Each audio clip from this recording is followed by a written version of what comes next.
Alors, qu'est-ce qu'il y a? Voilà, là maintenant ça va. Là maintenant ça va. Ah ok, ça va. Frère, Yoroman, c'est moi qui vous parle. Yoroman. Draman, aujourd'hui on va parler de 3 sujets majeurs. Demain c'est demain. Il y en a qui disent que Draman est déjà candidat, il y en a qui... On va vous expliquer ça. Mais en tout cas, on va vous expliquer ça. 4e mandat de Draman. Le Niger a chassé la France. Le président Tchani a mis un gros coup de pied dans le derrière de Macron. Alors où je parle de Macron, il est en l'air. Il va aller tomber quelque part là-bas, bouge à Paris. Gros coup de pied dans son derrière. Le petit Macron. Là, on va parler du sort des immigrés. Je dirais des immigrés en France actuellement. Les Africains, je dirais les étrangers africains en France actuellement. La chasse à l'homme qui les vise aujourd'hui là. On va parler de ça. Il y a un camarade un peu d'Afrique.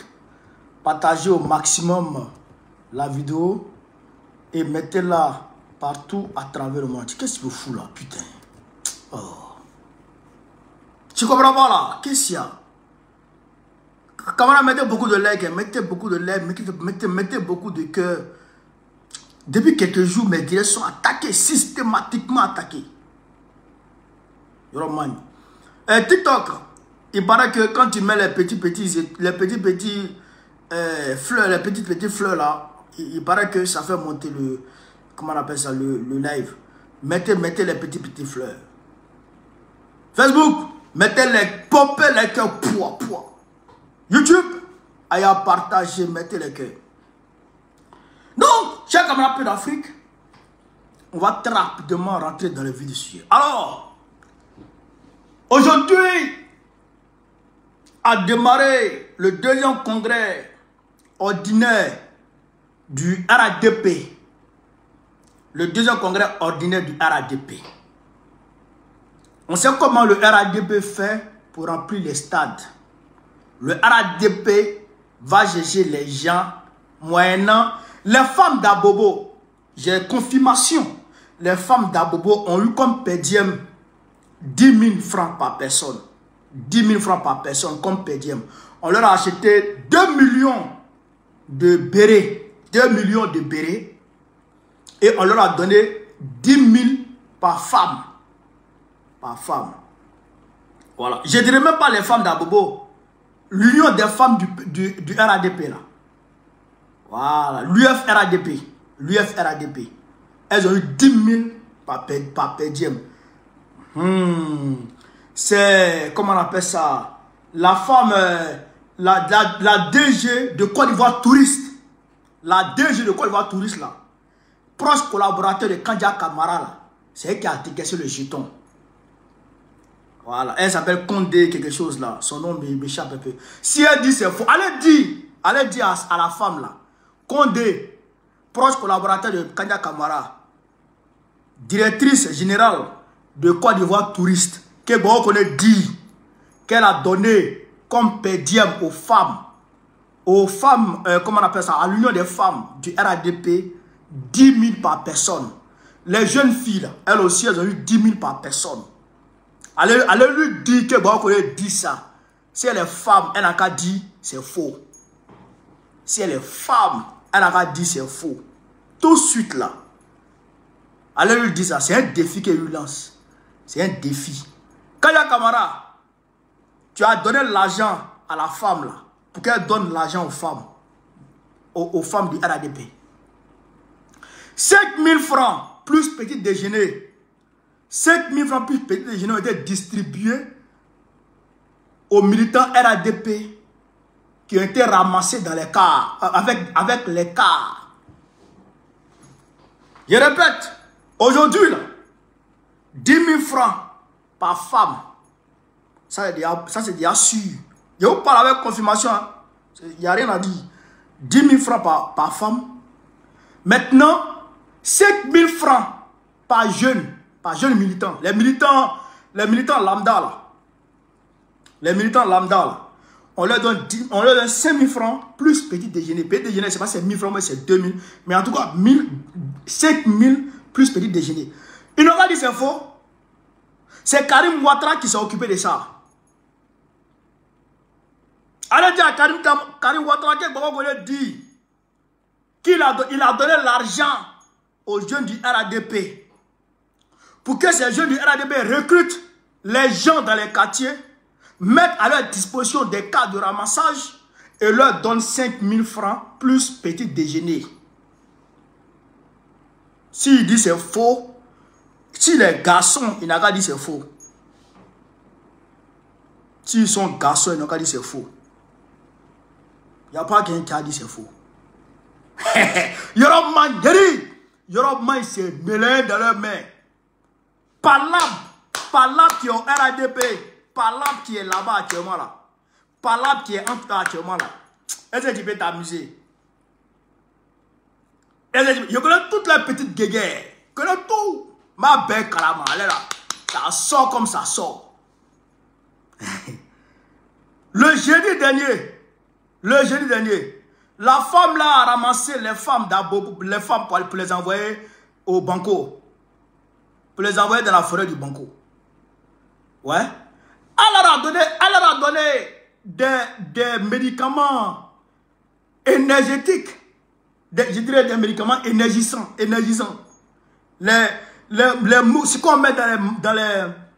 Ce qu'on met dans les comment on appelle ça, les médicaments qu'on met dans les bissab, dans les mariages là, dans les mariages là, les médicaments qu'on met dans les bissab là, qu'on met dans les bissab, qu'on met dans les nyamankou pour garder les femmes en éveil et puis pour les surexciter là, ces médicaments là, elle a mis dans du bissab pour donner aux femmes là.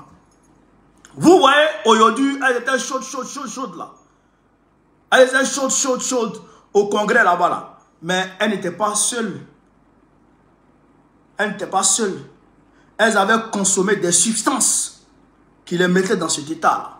C'est la femme là qui leur a donné ça. La femme de Côte d'Ivoire touriste, c'est elle qui leur a donné ça.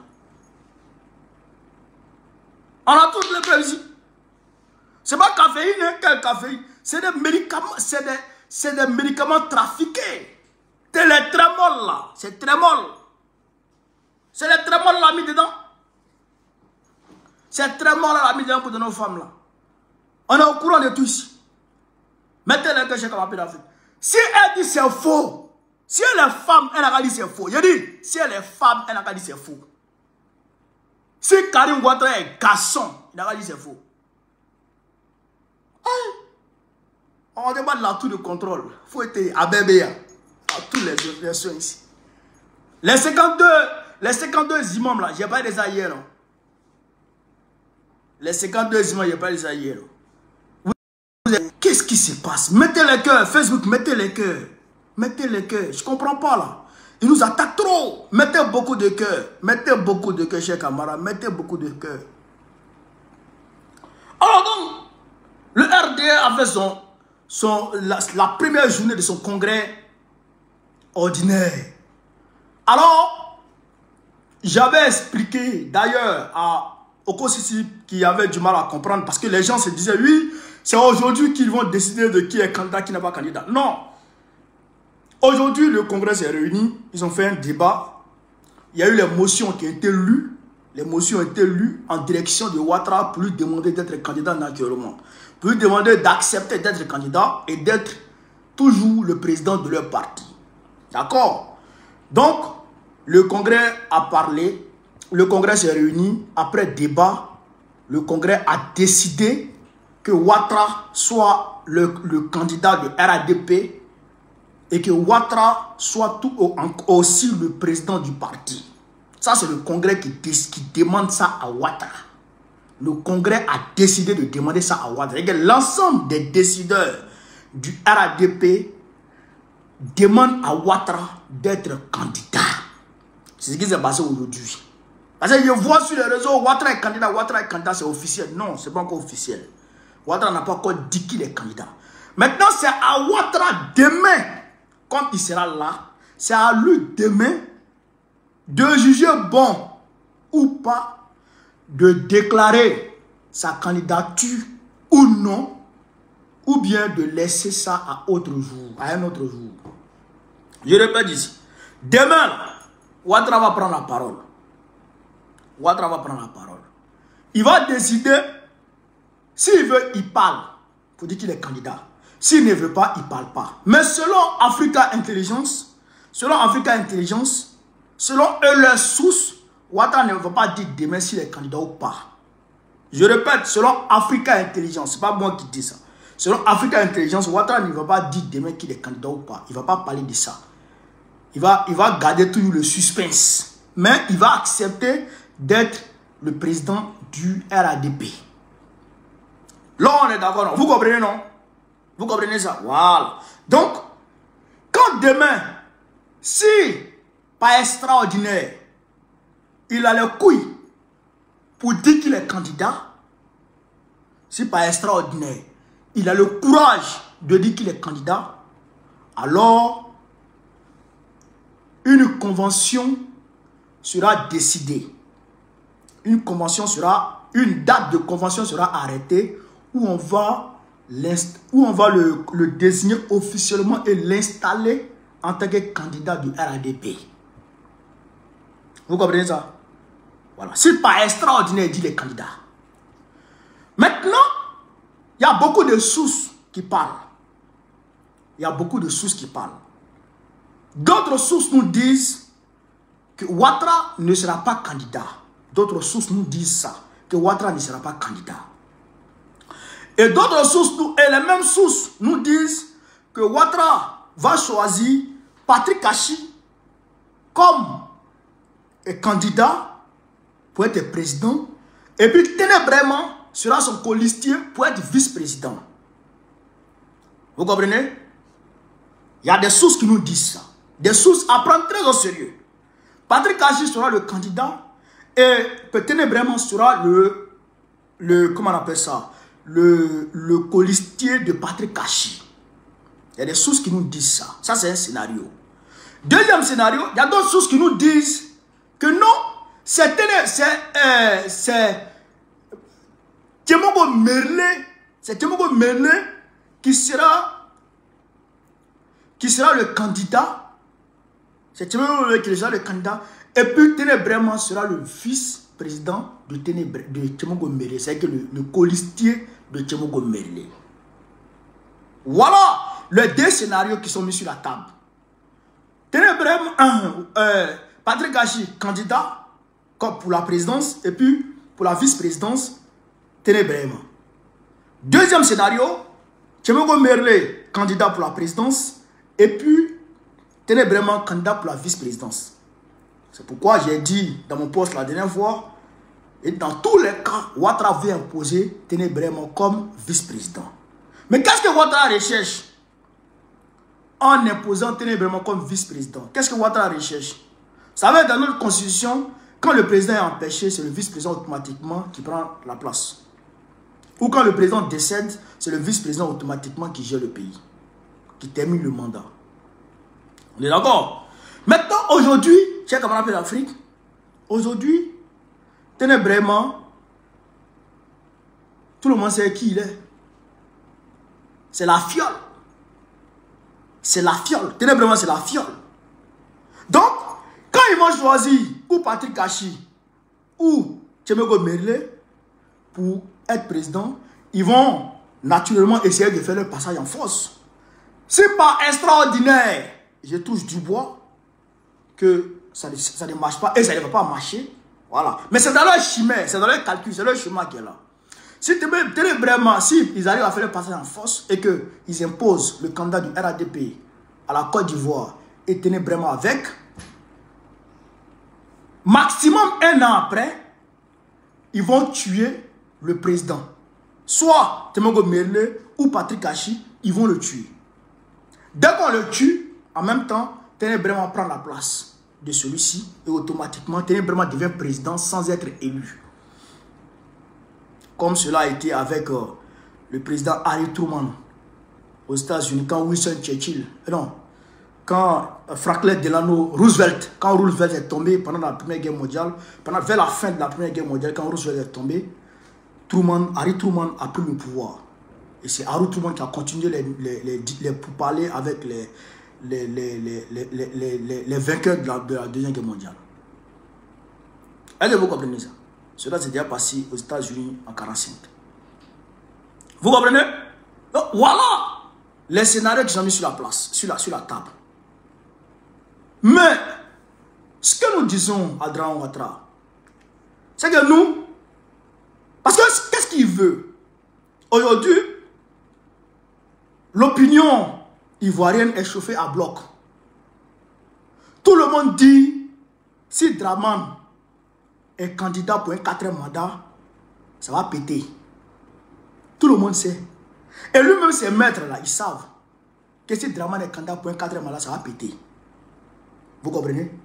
Donc, le scénario qu'ils peuvent accepter, c'est Téné Bréma président. Parce que Téné Bréma, c'est Ouattara bis. Vous comprenez? Mais pour que Téné Bréma soit président, il faut ce scénario-là. Soit on met Patrick Achi devant lui, ou on met Temengo Mele devant lui pour qu'il passe. Vous comprenez? Donc ce scénario-là est probablement accepté par l'Occident. Mais, contre toute attente, Ouattara est capable de s'imposer. Il est capable de faire un forcing pour s'imposer pour être candidat. Il est capable. Mais dans tous les cas, s'il est candidat pour un 4e mandat, on va le chasser. Ça c'est clair. Ça c'est clair déjà. S'il est candidat pour un 4e mandat, on va le chasser. Deuxièmement, s'il choisit de se faire remplacer par soit Patrick Achi ou Temengo Mele, nous, on est déjà décidé. Babo est notre candidat. Tidjane Thiam est le candidat du PDCI RDA. Guillaume Soro est le candidat du GPS. Nous, on est déjà décidé. Et on a déjà signé nos accords pour lutter pour que cela se réalise. Frère, allez dire à Dramane que même s'il choisit Ramba Junior, c'est que le petit là, Ramba Junior, comme son candidat, et puis il prend tout le monde le petit là, comme son colistier, et puis il va prendre Grand P, pour être directeur de campagne. Nous là, notre candidat là, c'est Babo. Le PDCI là, son candidat là, c'est Thiam. Le GPS là, son candidat là, c'est Guillaume Soro. Parce que, chers camarades de l'Afrique, on ne peut pas accepter, on ne peut jamais accepter, mais au grand jamais accepter qu'un homme se donne le droit d'éliminer les candidats des gens. Aujourd'hui, le grand frère de Tidjane Thiam, était au congrès du RADP. Le grand frère de Tidjane Thiam, il était au congrès du RADP. Il est RADP. Il a ses documents. Mais lui, il est ivoirien. Mais Thiam n'est pas ivoirien. Alors qu'il a déjà déposé tous ses documents pour pouvoir obtenir son certificat de nationalité. On lui refuse ça. Et tout le monde connaît le cas de Gbagbo. Tout le monde connaît le cas de Gbagbo. La Cour africaine des peuples a ordonné à Ouattara de le réintégrer sur la liste électorale. Mais ils ne veulent pas le réintégrer. Parce qu'ils ont peur. Mais ils savent que si on le réintègre et qu'il est candidat, bien entendu, il va gagner les élections. Donc, ils ont peur. Est-ce que vous comprenez ça? Ils ont peur. Mais, si vous avez peur de Gbagbo et des autres candidats, Thiam et Soro, c'est votre affaire. Si vous avez peur, c'est votre affaire. Mais les éliminer, les exclure, ça là, vous n'avez pas ce droit. Et comme vous n'avez pas ce droit, et que vous le faites, c'est que vous violez leurs droits. Vous positionnez dans une posture d'oppresseur, de brigand, de voyou. Dans ce cas, vous êtes en train de transformer notre pays en une dictature. Vous êtes en train de transcender notre pays en une autocratie sans précédent. Donc, nous là, on ne peut pas accepter ça. Nous ne pouvons pas accepter ça. Et comme on ne peut pas accepter ça, on va se donner tous les moyens pour que ces leaders-là soient réhabilités. Pour que ces leaders-là soient réhabilités. C'est ça là qui est la réalité. Est-ce que vous comprenez ça? C'est ça là qui est la réalité. Donc ce combat-là, nous allons le mener. C'est pourquoi je voudrais ici saluer la grande marche aujourd'hui du PDC RDA qui a eu lieu à Mans. Le PDC a marché à Mans. Je voudrais saluer le giga meeting du PPACI aujourd'hui à Dabou. Je voudrais saluer ces meetings. Frère, demain c'est demain. Demain, tout va se savoir. Mais moi, je vous dis une chose. Draman ne dira pas s'il est candidat ou pas. Parce qu'on a suivi le scénario Macky Sall. On a suivi le scénario de Macky Sall. Draman ne dira pas s'il est candidat ou pas. Demain, là, vous allez dire, tu nous as dit. Il ne déclarera rien demain. Il ne va se décider. Il ne dira rien demain. Peut-être qu'il va accepter d'être président du RADP, mais pour dire qu'il est candidat, il ne dira pas. Il va attendre août. Il va attendre août. En tout cas, nous on le suit. Nous on le suit. Voilà. De ce point de vue là, ce que je voulais vous dire. Deuxièmement, chers camarades d'Afrique, partagez au maximum la vidéo. Attends, j'ai supprimé ce fils de pétasse là. Voilà. Deuxièmement, le Niger. Le président Tchani m'a fait honneur hier. Le président Tchani m'a fait honneur. Le président Tchani m'a donné de la joie au cœur. Le président Tchani m'a fait sentir africain hier. Qu'est-ce qui s'est passé dans la d'Afrique? Le président Tchani a regardé les fesses de Macron, puis il a mis un coup d'épée dans le pot. Où il te parle là? Macron il est en l'air. Il est en direction de Paris. Il va aller tomber là-bas. Quand on n'est pas d'accord, quand on va saisir les juridictions internationales. Quoi? Terre là c'est pour vous? Orano, la terre du Niger là c'est pour vous? Quand il y a qu'il faut fort. Vous êtes dans le pays des gens et vous faites n'importe quoi. Vous êtes dans le pays des gens et vous faites n'importe quoi. Frère, on va ici écouter ce qui s'est réellement passé. Ce qui a poussé le Niger à chasser Orano. Et puis, bon, on va décortiquer au fur et à mesure. Partagez la vidéo là en partie. Partagez la vidéo chez Kamabé d'Afrique. Au titre du ministère des Mines, le Conseil des ministres a adopté le projet d'ordonnance portant nationalisation de la Société des Mines de l'Aïr Somaïr SA. La Société des Mines de l'Aïr Somaïr, créée le 2 février 1968, a démarré l'exploitation de l'uranium depuis 1971 à Arlit, dans la région d'Agadez, et une société anonyme de droit nigérien avec conseil d'administration au capital social de 4 348 900 000 francs CFA détenus à 63,40% par Orano et à 36,60% par Sopamine. La Somaïr a pour objet social l'exploitation de l'uranium et des substances connexes sur les périmètres situés dans la concession d'Arlit attribuée pour une durée de 75 ans. La dernière convention minière en date était arrivée à expiration le 31 décembre 2023. De 1971, date de démarrage des activités en 2024, la production cumulée de cette mine d'uranium est de 81 861 TU. La production commercialisée est de 80 518 TU repartis comme suit. Orano a enlevé 86,3% de la production totale commercialisée.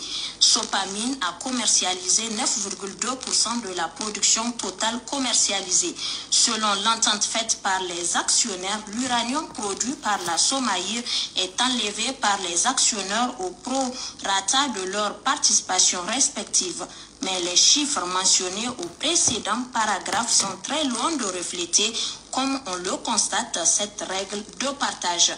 En plus, depuis les événements du 26 juillet 2023, Orano a entrepris plusieurs actes visant à arrêter les travaux d'exploitation au niveau de la Somaïr. Ainsi, elle a fait rapatrier tous les ressortissants français travaillant à Somaïr, abandonnant ainsi leur poste sans préavis. Lors de plusieurs sessions de conseil d'administration extraordinaire, Orano a tenté à travers ses représentants de prendre la décision d'arrêter la production de la Somaïr. Depuis la tenue du conseil d'administration de décembre 2024, Orano a annoncé avoir perdu le contrôle de la Somaïr et a par la suite porté plainte contre l'État du Niger devant le CIRDI le 20 janvier 2025. Le 4 décembre 2024, Orano a déconnecté le système informatique de la Somaïr du réseau global du groupe, ce qui l'a rendu non opérationnel et a résilié toutes les licences sans préavis. Orano a même tenté de vendre ses parts dans la société. Outre tous ces actes irresponsables, Orano, actionnaire majoritaire de la Somaïr, a mené plusieurs campagnes d'intoxication pour créer des problèmes entre la société, ses fournisseurs, ses clients, ses sous-traitants et ses employés. Par ailleurs, l'actionnaire Orano, qui a exploité la mine de Cominac de 1978 à 2021, a depuis la fin de l'année 2024 décidé d'arrêter les travaux de réhabilitation du site de la Cominac qui est en fin d'exploitation à partir du 31 mai 2021 en violation d'une exigence légale. Face à ce comportement irresponsable, illégal et déloyal d'Orano, société détenue par l'État français, un État ouvertement hostile au Niger depuis le 26 juillet 2023 et soutenant le terrorisme dans le Sahel, l'État du Niger décide en toute souveraineté de nationaliser la Somaïr. Gestion plus saine et plus durable de la société et par conséquent la jouissance optimale des richesses issues de leurs ressources minières par les Nigériens. Ainsi, par cette nationalisation, les actions et le patrimoine de la Somaïr sont intégralement transférés en toute propriété à l'État du Niger. Les détenteurs d'actions transférées à l'État bénéficient d'une indemnité en compensation des actions détenues dans le capital de la Somaïr en tenant compte de toutes les obligations légales qui leur incombent à l'échelle nationale, notamment les frais de réhabilitation des sites miniers. Le conseil d'administration de la Somaïr est dissous et il est mis fin en conséquence au mandat des administrateurs. En attendant le transfert effectif de la gestion de la société au nouveau responsable, la direction générale actuellement en place continue d'assurer la gestion de la société nationalisée. Non, tu as dit c'est 10. Tu as dit c'est 10, c'est 10, c'est 10. Yari, tu as dit là, quand tu es fâché contre les... Quand tu es fâché, et puis tu penses aux actions que Tiani mène dans le panafricanisme, mais tu te calmes parce que il y a espoir. Somaïr, c'est ce qu'ils ont fait en Côte d'Ivoire. Ils ont voulu paralyser l'entreprise. Ils déconnectent le système informatique de l'entreprise. La Somalie, là, eux, ils ont 64% dedans, à peu près 64% dedans. Et puis, la Sudène nigérienne, Sopamine, a 36% dedans. Mais quand on vous dit, Sopamine, là, Sopamine même qui est Sopamine, là, Sopamine vend son uranium à qui? À même Orano, là. C'est-à-dire qu'en réalité, quand on t'explique en détail ce que le Niger gagnait, on dit le Niger a 36%, c'est faux. On dit le Niger avait 36%, officiellement, hein, mais c'est faux. Quand tu rentres dans les détails, le Niger ne gagne même pas 10% dedans. Quand tu rentres dans les détails, le Niger ne gagne pas 10%. Maintenant, le président Tchani a mis des garde-fous pour permettre au Niger d'avoir effectivement les 36% dedans. Dès qu'ils ont vu ça net, ils sont fâchés. Et comme ils sont hostiles au régime qui est là, et qu'ils savent que l'uranium apporte gros au gouvernement nigérien, donc il faut créer un manque à gagner au gouvernement nigérien. Pour amener le gouvernement nigérien à connaître, on va dire, des déficits au niveau de son budget. Pour créer un trou dans le budget, frère, de l'État nigérien. Donc, ils ont commencé à mettre les crocs en jambes à l'État nigérien. Bon, Tchani, lui, il n'entend pas. Quand lui calcule, quand il voit que tu es faux, il dit arrêtez mon tout. Il a arrêté. Il a arrêté tout. Il dit transférez-moi tout ici. Ils arrêtent de travailler. Ils arrêtent de travailler et ils s'en vont à Paris. Pour bloquer l'entreprise. C'est ce qu'ils avaient fait en Côte d'Ivoire. Et c'est ce qui a poussé le président Gbagbo à nationaliser la BCC et la SGBCI, les deux banques françaises. Frère, ils avaient fermé les banques alors que les fonctionnaires devraient être payés. Alors que le gouvernement avait viré l'argent des fonctionnaires. Et comme les fonctionnaires, pour la plupart, avaient leur compte logé dans ces deux banques françaises, donc en bloquant le système bancaire à ce niveau-là, et en partant à Paris, ils allaient empêcher d'une manière ou d'une autre l'État de payer les fonctionnaires pour amener les fonctionnaires à se soulever contre le pays. C'est la même chose qu'ils ont fait au Niger. La même chose. Le chien ne gêne jamais sa manière de s'asseoir. Donc le président Tchani a vu ça et dit hey, vous, vos chemins bidons, vous tous quittez ici. Quittez ici. Les a chassés tous. Donc la société est désormais nationalisée. La société fait partie maintenant du patrimoine de l'État. La direction est dissoute.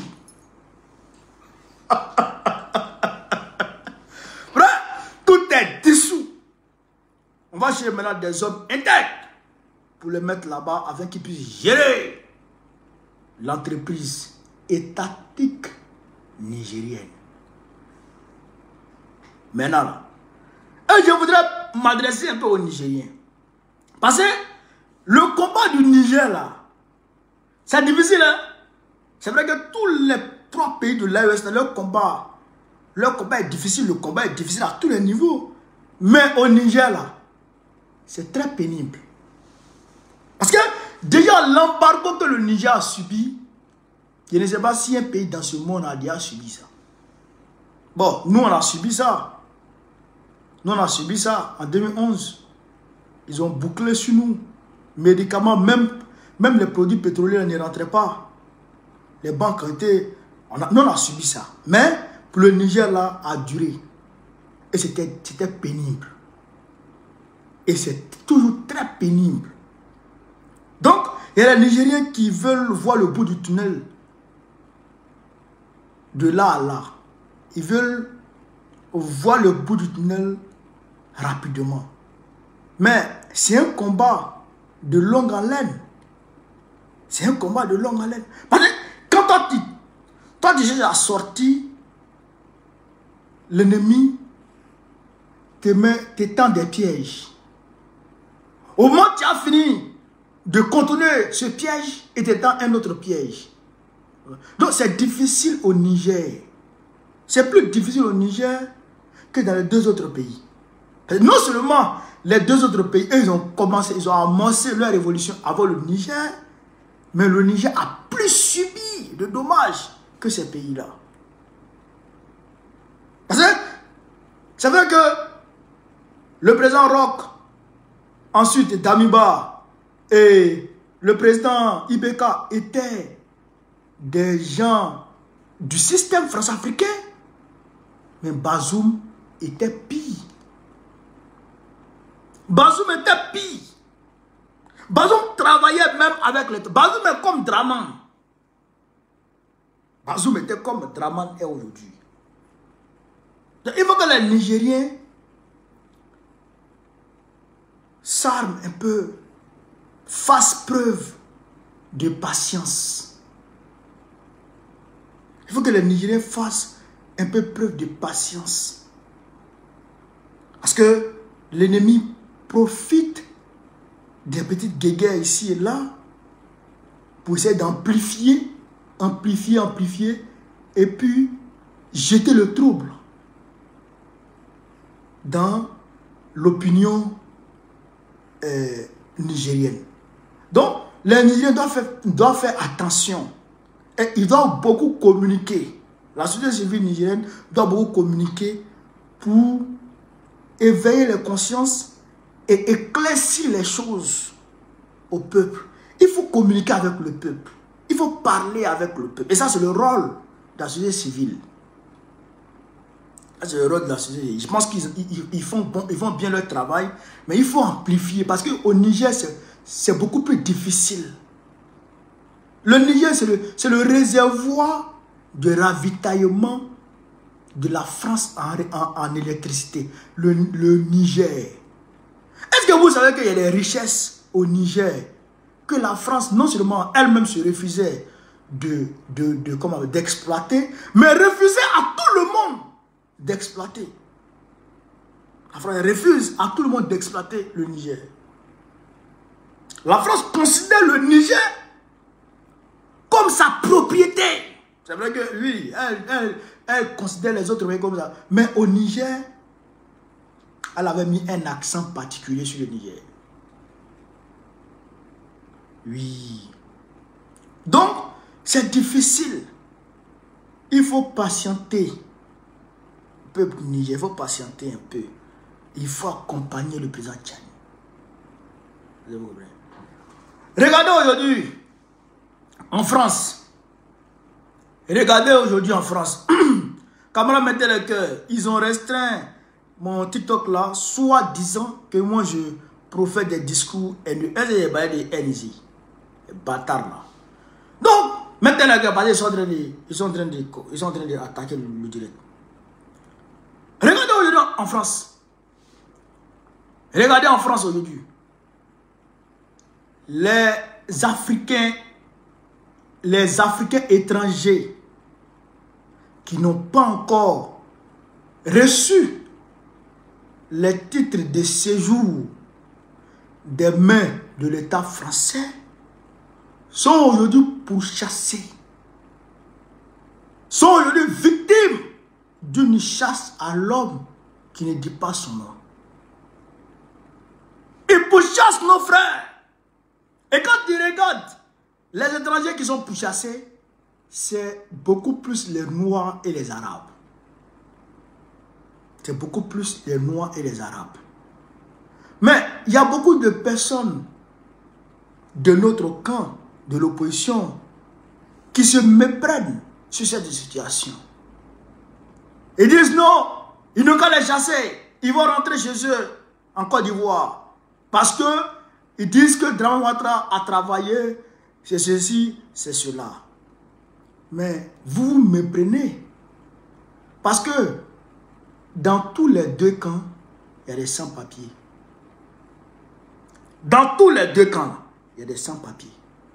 Déjà, ne vous me prenez pas. Et puis deuxièmement,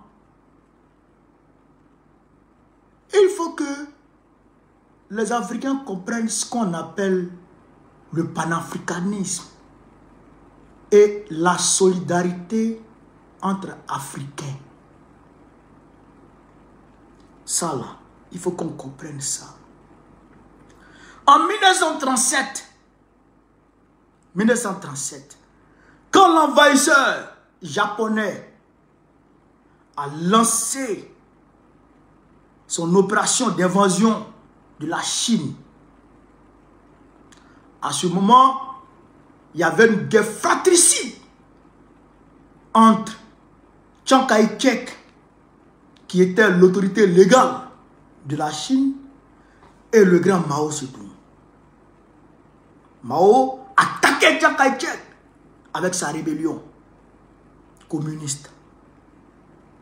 Mais quand l'envahisseur est tombé sur la Chine, Mao a retourné les armes contre l'envahisseur et il est allé se rallier à Chiang Kai-shek. Chiang Kai-shek, c'est lui qui a fondé la Taïwan. Ouais, Taïwan là. C'est Chiang Kai-shek qui a créé Taïwan. Vous comprenez ça? Mais aujourd'hui, l'ennemi de l'Afrique s'appelle la France. C'est ça que les gens doivent comprendre. Et aujourd'hui, l'ennemi est en train de pourchasser nos frères sur sa terre. C'est de bonnes guerres.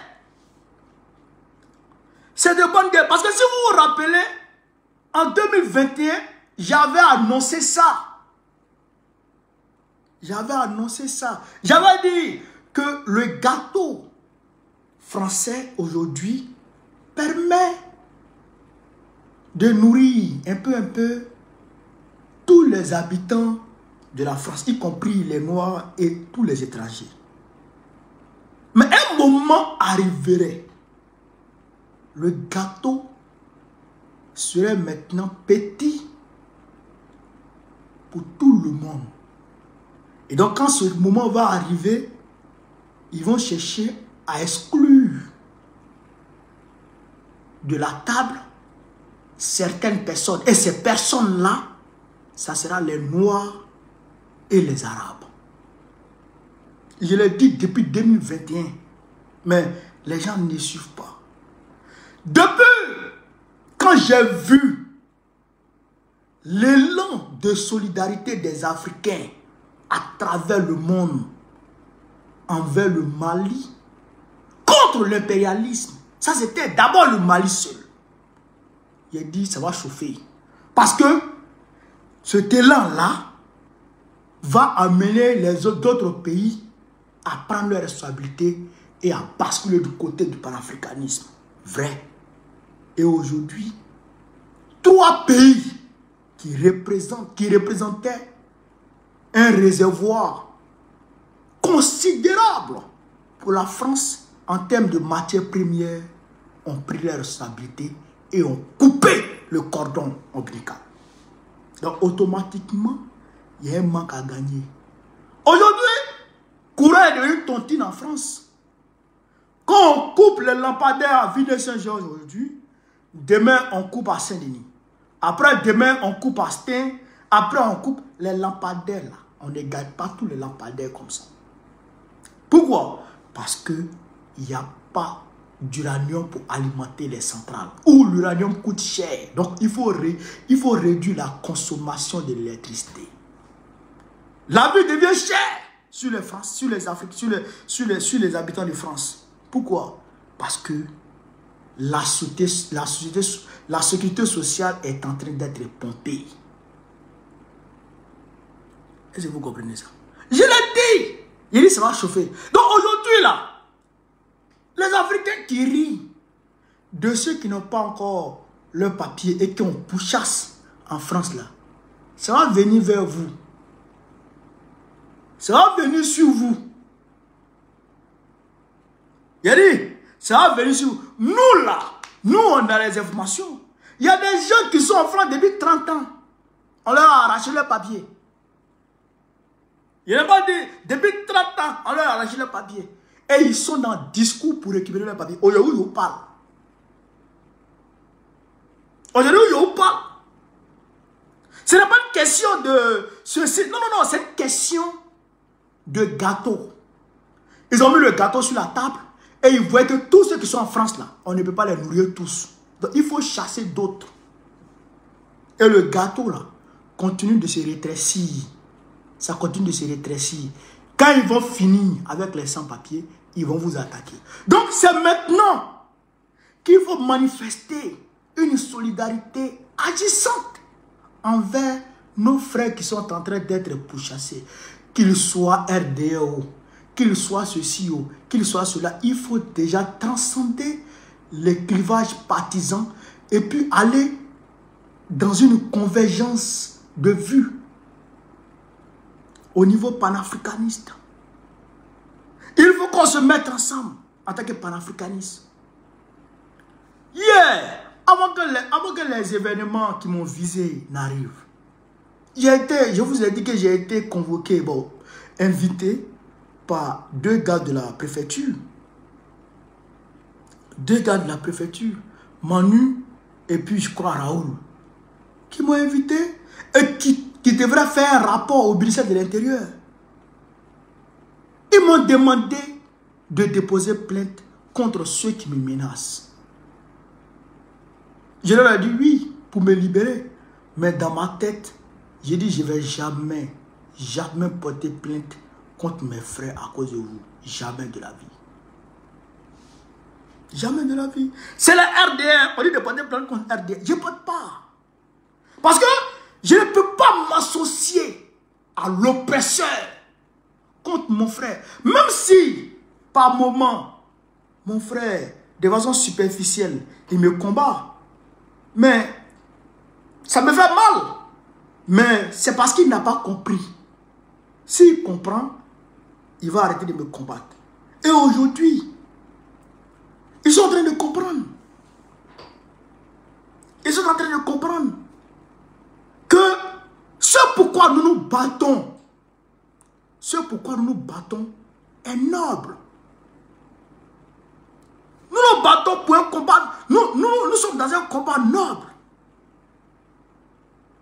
On ne veut pas que les Blancs viennent voler nos ressources pour aller se créer un confort chez eux pendant que nous, on est dans la précarité et châtiés par cette précarité, on soit obligé de quitter nos pays pour aller chez eux, pour aller subir l'esclavage et après ça, quand ils sont fatigués de nous, ils nous chassent.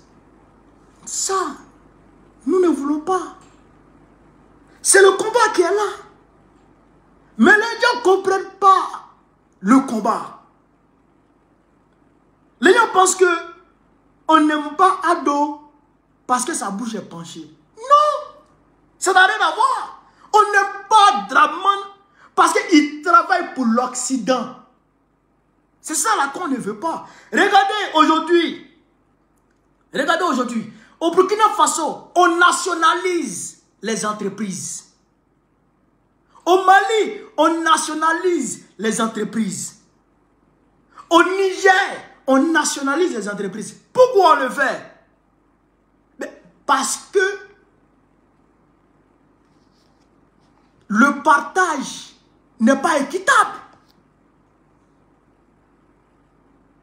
Le partage n'est pas équitable.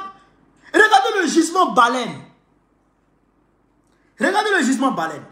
Non seulement on n'a pas de contrôleur sur le site pour voir combien de barils vont par jour. Non seulement on n'a pas, mais Ce qu'ils déclarent là, ce qu'ils déclarent là, nous, on a 12% dedans. C'est pas équitable. On nous vole. Or, si on arrive avec le gisement baleine seul,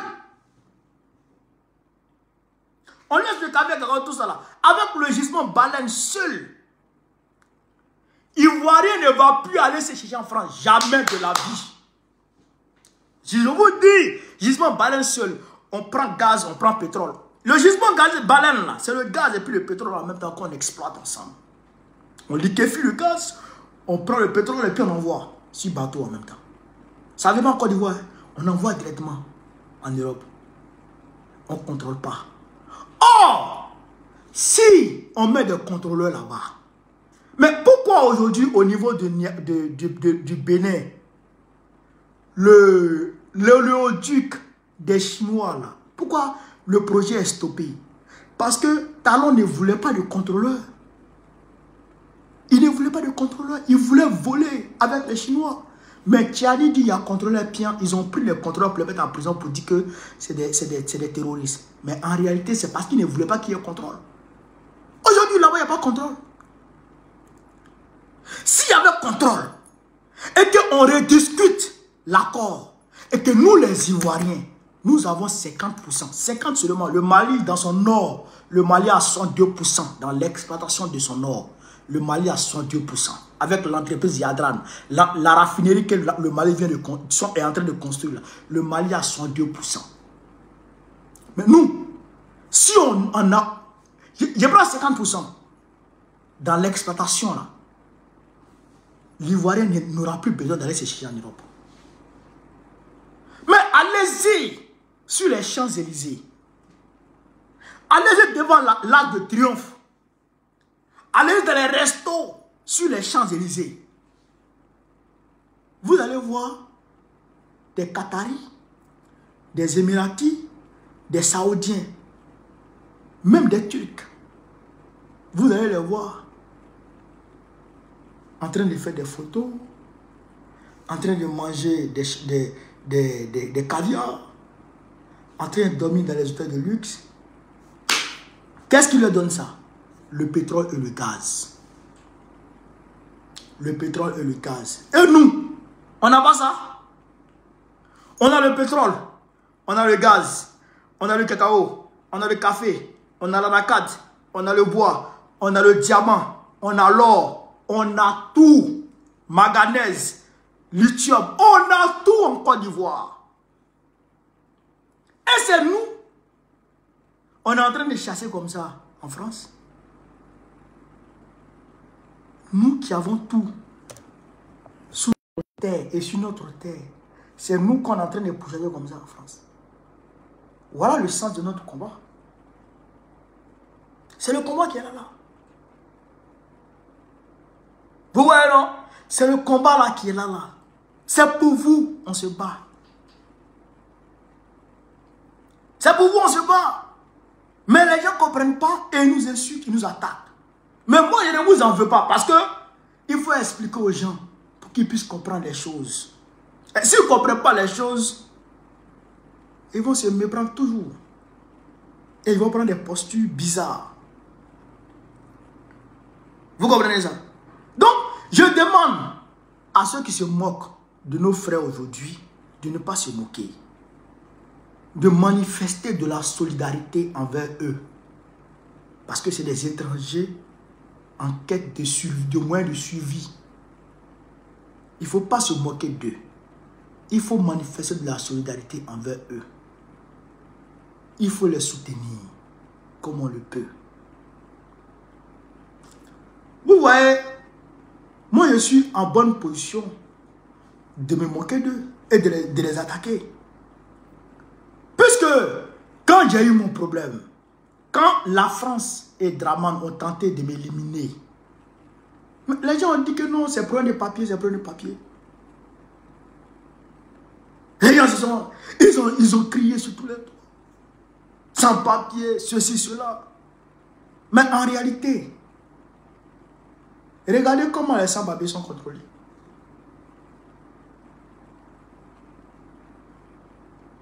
c'est les bouches de métro, on va les attendre là-bas. Sur les chantiers, on va les attendre là-bas. Dans la rue, on va les attendre dans les gares. Mais moi, un dispositif qui est venu se positionner, de 14h jusqu'à 21h pour m'attendre. On ne gérait pas sans papier. On ne gérait pas sans papier. On voulait éliminer Babo Koné. Parce que Babo Koné a compris le combat. Et il est en train de mener le combat avec détermination et abnégation. Vous comprenez ça? Parce qu'ils ont compris que Babo Koné est en train de mener le combat avec détermination et abnégation. Ils m'ont demandé de porter plainte contre vous. Il y a un Waworo qui est parti comment on appelle ça, à Massi Palenzo pour aller dire oui, Babo Koné, je suis venu te chercher. Si tes garçons sortent, viens me trouver ici. On va par là. C'est eux qui m'ont montré la vidéo. Les blancs, les gens de la préfecture, c'est eux qui m'ont montré la vidéo. Et ils m'ont demandé de porter plainte. Moi, je ne porte pas plainte. Non. Pourquoi je porte plainte? Contre mon frère. Pour faire plaisir à Blanc. Jamais de la vie. Jamais de la vie. Je le dis encore et je le répète. La révolution que nous menons aujourd'hui en Côte d'Ivoire, ce n'est pas un combat contre RDR. Ce n'est pas un combat contre RDR. Ce n'est pas un combat contre les militants RDR qui souffrent comme nous. C'est un combat qu'on mène contre l'impérialisme. C'est un combat que nous menons contre ceux qui vous pourchassent aujourd'hui. C'est ça notre combat. C'est ça notre combat. Et comme moi, Babo Koné, je suis prêt à tout pour pouvoir mener ce combat. Donc, j'ai quitté le pays. Et moi, je suis pas à l'aise ici. Oh, j'ai vu le mendiant Makosso qui s'est exilé maintenant, qui s'est auto-exilé, je dirais, en Guinée, qui fait la mendicité en Guinée. Non, la France, c'est moi. Frère, c'est passé, on ne parle pas tout. Moi, ici, là, moi, il me demande qu'est-ce qu'il foutait encore en France. Parce que j'ai la paix du cœur. J'ai la tranquillité. Je l'ai regardé au-dessus de mon épaule. Je suis tranquille. Puis je vis au calama. Puis fouetté. Est-ce que vous comprenez ça? Je suis au calme. Ça, c'est une réalité. Donc, voici le combat. Ne vous moquez pas d'eux.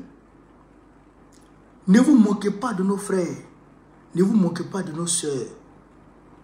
C'est les blancs qui refusent de leur donner papier. Et c'est ces mêmes blancs qui les pourchassent.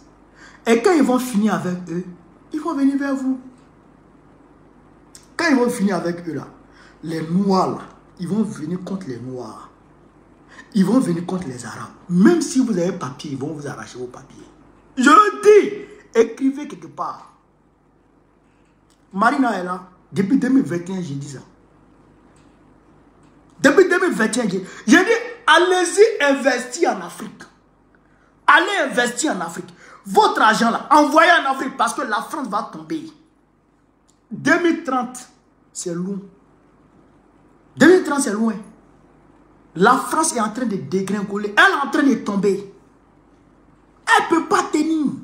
Elle est dans une situation intenable. Elle volait l'argent. Elle volait les riches. Elle prenait gratuitement les... Même l'uranium, Somaï, l'entreprise Somaï, il n'y avait pas de contrôleur. C'est-à-dire que les Français, là, ils pompent l'uranium qu'ils veulent. Ils pompent. Et puis ils chargent. Et puis ils envoient. Et puis ils prennent 2 conteneurs. Et puis ils disent, c'est ça là qu'on a exploité cette année. Là. Vous voyez les barils qu'on a pris cette année. Tout le reste, là, ils volent. Mais, il y a l'ancien premier ministre, je crois que c'est l'ancien premier ministre congolais, là, de Sassou Nguesso, de Congo-Brazzaville, là. Mais il a dit, l'exploitation du pétrole du Congo-Brazzaville, il n'y a pas de contrôleur qui va là-bas. Il n'y a pas de contrôleur. Il n'y a pas de contrôleur. C'est la même chose en Côte d'Ivoire. Regardez, Bouygues, qui exploite le pétrole, le gaz de Côte d'Ivoire, et qui donne le courant à la Côte d'Ivoire. Bouygues. Parce que les gens sont en train de... Les petits préparés, c'est pas Bouygues, c'est une entreprise. Et ils ne connaissent pas. Les petits ne connaissent pas. C'est pourquoi il ne fait pas de débat. Moi, je ne fais pas de débat. Moi, je ne fais pas de débat. C'est Bouygues qui exploite et qui donne le courant à Côte d'Ivoire. Mais, vous savez qu'il y a les centrales thermiques, les centrales hydroélectriques et tout. Mais, les centrales thermiques là, mais c'est le gaz qu'on prend pour alimenter ces centrales là. Mais le gaz là, ça vient d'où? C'est le gaz de la Côte d'Ivoire. Mais quand Bouygues veut facturer ce gaz à la Côte d'Ivoire, qu'est-ce qu'elle fait? Il n'y a pas de prix entre Bouygues et puis la Côte d'Ivoire. C'est notre gaz, hein? C'est notre gaz. Elle prend notre gaz pour nous donner notre courant. Mais Bouygues facture le gaz de la Côte d'Ivoire au prix du marché international. Comment tu peux comprendre ça? La France qui n'a pas de gaz, la Côte d'Ivoire paye le gaz au même prix que la France qui n'a pas de gaz. Pourquoi? Pourquoi on va faire ça? Et ces bâtards-là sont exonérés de toute taxe. Les multinationales aujourd'hui de la France, ils sont exonérés de toute taxe. Bouygues ne paie pas d'impôts en Côte d'Ivoire. Bolloré ne paie pas d'impôts en Côte d'Ivoire. C'est pourquoi vous voyez, chaque année, chaque 5 ans, ils changent le nom d'entreprise. C'est pourquoi les petits Wawara disent non, ce n'est pas Bouygues, c'est telle entreprise qui gère le courant. Non, Bouygues a changé le nom. Pour toujours être, on m'a dit, bénéficier de l'exonération des taxes. Même quand Bouygues va sur le marché et se fournit en Côte d'Ivoire,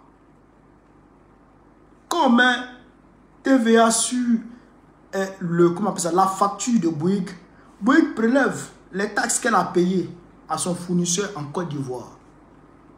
Et elle va donner ça à la Côte d'Ivoire comme facture.